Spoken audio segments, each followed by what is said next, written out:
Selamat datang di Saling Silang Pikiran. Hari ini kita akan menyelami sesuatu yang cukup meresahkan. Ada kumpulan kesaksian dari sebuah desa terpencil di Sulawesi. Cerita-cerita ini fokus pada satu sosok gaib yang oleh warga lokal disebut penunggu hutan. Makhluk ini konon mendiami hutan lebat di sana dan punya kemampuan yang mengerikan sekali, meniru suara manusia untuk memikat korbannya. Iya betul. Dan penting untuk kita tegaskan di awal ya, analisis kita kali ini itu bukan soal ini nyata atau tidak. Kita terima saja kesaksian ini apa adanya, dan kita coba fokus ke interpretasinya. Jadi pertanyaan utamanya yang akan kita bedah adalah, berdasarkan bukti yang ada, apakah penunggu hutan ini sebetulnya entitas penjaga teritorial yang katakanlah netral, yang cuma menegakkan batas wilayahnya dengan cara ekstrim? Atau jangan-jangan ia ini predator supernatural yang cerdas yang secara aktif dan licik memburu manusia? Saya akan berargumen dari sisi yang pertama. Saya melihat semua tindakannya, meskipun sangat menakutkan, lebih mengarah pada pola perilaku defensif, sesosok penjaga teritorial. Nah, kalau saya akan mengambil sudut pandang sebaliknya. Bagi saya, semua bukti yang terkumpul itu secara konsisten justru melukiskan gambaran sesosok predator yang sangat efisien dan mematikan. Baiklah, mari kita mulai. Bagi saya, petunjuk pertama dan yang paling mendasar itu justru ada pada namanya. Nama yang diberikan warga itu sendiri, penunggu atau penjaga hutan. Nama itu sendiri kan sudah memberi petunjuk kuat tentang perannya. Ia bukan disebut pemburu hutan atau penerkam dari hutan. Jadi secara inheren, nama ini sudah menyiratkan fungsinya sebagai pelindung suatu wilayah, entitas yang terikat pada lokasi. Ini bukan soal perburuan acak. Tapi sebentar, bukankah nama itu bisa saja semacam eufemisme? Maksud saya, sebuah cara bagi warga lokal untuk merasionalisasi ancaman mematikan yang tidak bisa mereka pahami. Memberi nama penjaga pada sesuatu yang menakutkan itu kan cara manusia untuk memberi makna dan aturan pada horor, supaya terasa lebih bisa dihadapi. Mungkin itu cuma harapan mereka, bukan kenyataan dari sifat makhluk itu. Bisa jadi, bisa jadi. Tapi argumen saya tidak berhenti di situ. Coba lihat sistem interaksinya. Ada aturan yang sangat jelas dan diwariskan turun-temurun. Jangan dijawab, jangan menoleh. Keberadaan aturan seperti ini kan sangat tidak lazim bagi predator murni. Predator itu tidak memberi pilihan atau aturan main pada mangsanya. Aturan ini menunjukkan adanya semacam kontrak tak tertulis. Kalau patuh, kamu selamat. Ini sebuah sistem, bukan sekedar insting memangsa. Kesaksian Bapak Lambe itu contoh paling sempurna. Beliau dengar namanya dipanggil, beliau tahu aturannya, dan tidak menjawab. Apa yang terjadi selanjutnya? Ia diancam dengan suara mengerikan dan dikejar. Tapi, dan ini poin yang paling krusial, pengejaran itu berhenti tepat saat beliau berhasil keluar dari batas hutan. Ini kan persis seperti perilaku hewan teritorial. Tujuannya cuma mengusir, pergi dari sini, bukan memburu sampai dapat. Begitu penyusup keluar, ancaman berhenti. Saya melihat kasus Bapak Lambe dari sisi yang jauh lebih kelam sih. Pengejaran itu bisa saja bukan sekedar pengusiran, itu bisa jadi perburuan yang gagal. Mungkin makhluk itu kehilangan jejak, atau mungkin Bapak Lambe terlalu cepat. Berhentinya pengejaran di batas hutan, itu bisa jadi hanya kebetulan.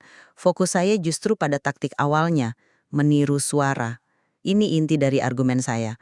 Makhluk ini tidak menggeram atau mengeluarkan suara monster untuk memperingatkan. Ia pakai suara orang yang kita kenal dan percayai, suara anggota keluarga. Coba bayangkan, di tengah hutan gelap, Anda dengar suara ibu atau istri Anda minta tolong. Itu bukan peringatan, itu adalah tipu daya psikologis tingkat tinggi, metode berburu yang dirancang khusus untuk mengeksploitasi ikatan emosional mangsanya, untuk melumpuhkan logika. Dan bukti paling telak dari keberhasilan metode ini, pernyataan dalam materi kita yang bilang banyak yang hilang tanpa jejak. Ini bukan hasil dari orang yang melanggar aturan, ini hasil dari perburuan yang sukses. Dan puncaknya, kasus Reno. Dia tidak diperingatkan, tidak diusir.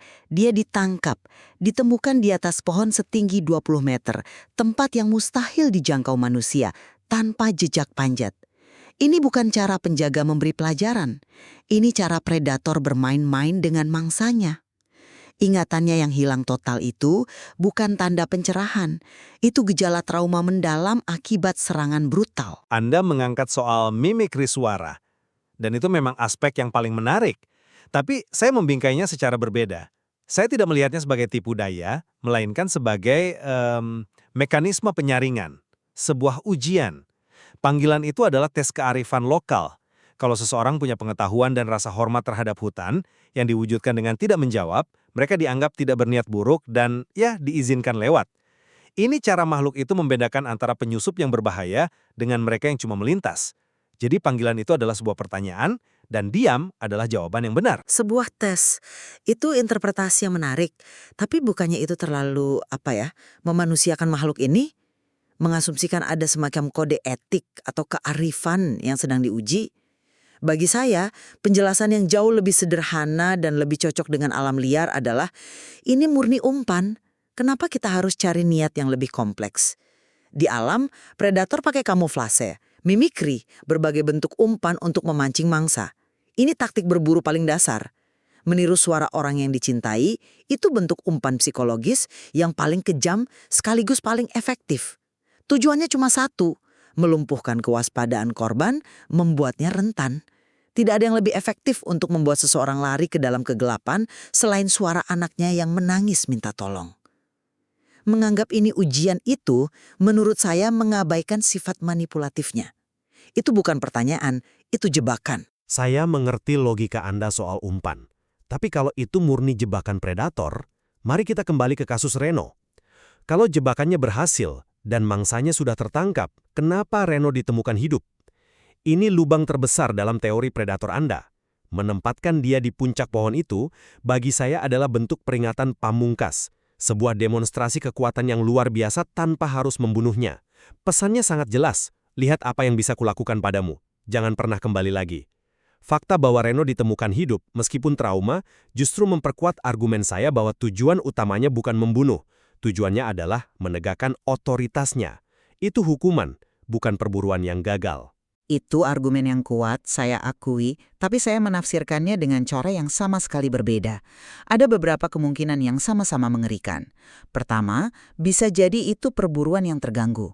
Mungkin kedatangan tim pencari atau terbitnya fajar membuatnya meninggalkan mangsanya.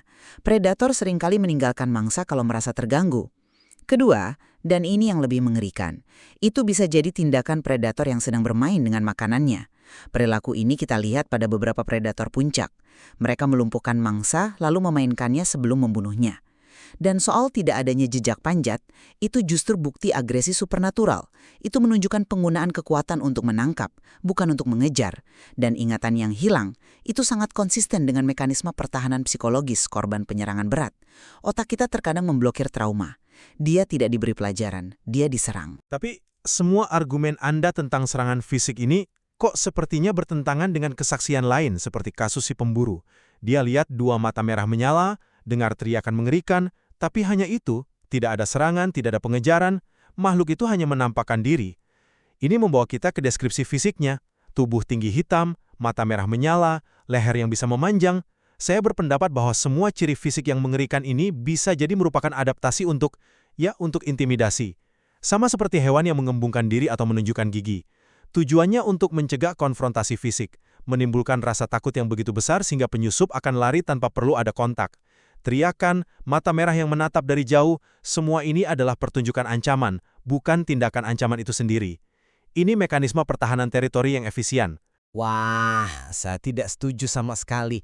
Anda melihatnya sebagai kostum Halloween, saya melihatnya sebagai persenjataan biologis. Mari kita pecah satu persatu. Bau bangkai dan tanah basah. Itu bukan untuk menakut-nakuti. Itu bau kematian, kemungkinan dari sisa-sisa mangsa sebelumnya. Mata merah menyala di kegelapan, itu ciri klasik predator nokturnal, penglihatan superior untuk berburu malam hari. Dan leher yang bisa memanjang, itu bukan untuk pertunjukan loh, itu senjata penyergapan yang sempurna, memungkinkannya untuk mengintai dan menyerang dari balik pepohonan tanpa memperlihatkan tubuhnya. Ini ciri khas predator penyergap. Semua ciri ini kalau digabungkan bukan untuk pertahanan, ini adalah perangkat berburu yang sangat terspesialisasi. Tapi itu membawa kita kembali ke pertanyaan tentang data korban. Kalau makhluk ini mesin pembunuh yang begitu efisien, kenapa ada yang selamat? Kita dengar cerita dari Bapak Lambe dan si pemburu, karena mereka adalah contoh nyata orang yang selamat setelah mematuhi aturan hutan. Mereka bukti hidup bahwa ada sistem yang bisa dipahami. Mereka yang hilang, kemungkinan besar, adalah mereka yang melanggar aturan. Mereka menjawab panggilan. Ini justru memperkuat gagasan bahwa makhluk ini beroperasi berdasarkan aturan teritorial, bukan insting predator yang acak. Nah, disinilah kita harus hati-hati. Saya khawatir kita terjebak dalam apa yang disebut bias kesintasan. Maksudnya, kita ini kan hanya mendengar cerita dari mereka yang berhasil lolos. Tentu saja cerita mereka akan terdengar seolah-olah ada cara untuk selamat, karena yang gagal, ya mereka tidak bisa bercerita. Kisah mereka yang lolos ini bisa jadi hanya pengecualian yang langka, bukan aturan mainnya. Kita terpaku pada 2 cerita sukses dan mengabaikan data yang paling mengerikan dalam materi ini, yaitu frasa sederhana, banyak yang hilang tanpa jejak. Keheningan para korban yang hilang itulah bukti terkuat dari sifat predator makhluk ini. Kita fokus pada 2 orang yang selamat dan tanpa sadar mengabaikan puluhan atau mungkin ratusan lainnya yang tidak pernah kembali. Saya paham soal bias itu, dan itu poin yang sangat valid. Tapi, bukankah fakta bahwa ada yang selamat, tidak peduli seberapa sedikit jumlahnya, sudah cukup untuk menunjukkan bahwa tujuannya bukan pemusnahan total? Predator murni tidak akan membiarkan mangsa lepas hanya karena mangsa itu tidak menjawab panggilan. Adanya korban selamat, bagi saya tetap menjadi bukti terkuat bahwa ada pilihan yang ditawarkan. Itu yang membedakannya. Atau itu hanya menunjukkan bahwa predator ini kadang-kadang gagal berburu, atau mungkin sudah kenyang. Kita tidak bisa menyimpulkan adanya niat baik hanya karena ada yang berhasil lolos.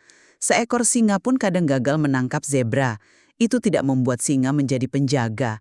Fakta banyak yang hilang tetap jauh lebih berat bobotnya daripada fakta beberapa selamat. Jadi kalau saya simpulkan posisi saya ya, meskipun tak terbantahkan sangat berbahaya, pola perilaku penunggu hutan ini lebih konsisten dengan penjaga teritorial yang menegakkan aturannya dengan cara ekstrim. Adanya aturan main, pengejaran yang berhenti di batas wilayah, semuanya menunjukkan tujuan untuk mengusir, bukan memusnahkan. Kisah mereka yang selamat adalah bukti bahwa ada pilihan, sebuah pilihan yang tidak akan diberikan oleh predator murni. Di sisi lain, dari sudut pandang saya, semua bukti justru menunjuk ke arah sebaliknya. Taktik penipuan psikologis yang begitu personal, bukti banyaknya korban yang hilang, ciri-ciri fisik yang merupakan persenjataan berburu, dan trauma yang dialami Reno secara meyakinkan melukiskan gambaran sesosok predator supernatural yang cerdas. Menganggapnya hanya sebagai penjaga dengan aturan itu adalah sebuah kesalahan fatal dalam meremehkan ancaman yang sebenarnya. Itu jenis pemikiran yang membuat seseorang menjawab panggilan aneh di tengah hutan. Kedua perspektif ini, meskipun bertentangan, menunjukkan betapa kompleksnya entitas yang digambarkan dalam kesaksian-kesaksian tersebut. Apakah ia penjaga dengan metode brutal atau predator yang sabar? Satu hal yang pasti, hutan di Sulawesi ini menuntut kewaspadaan dan rasa hormat tertinggi dari siapapun yang berani mendekatinya. Asing untuk terus merenungkan sifat sebenarnya dari sang penunggu. Entah ia penjaga setia wilayahnya atau penguasa absolut dari rantai makanan di sana.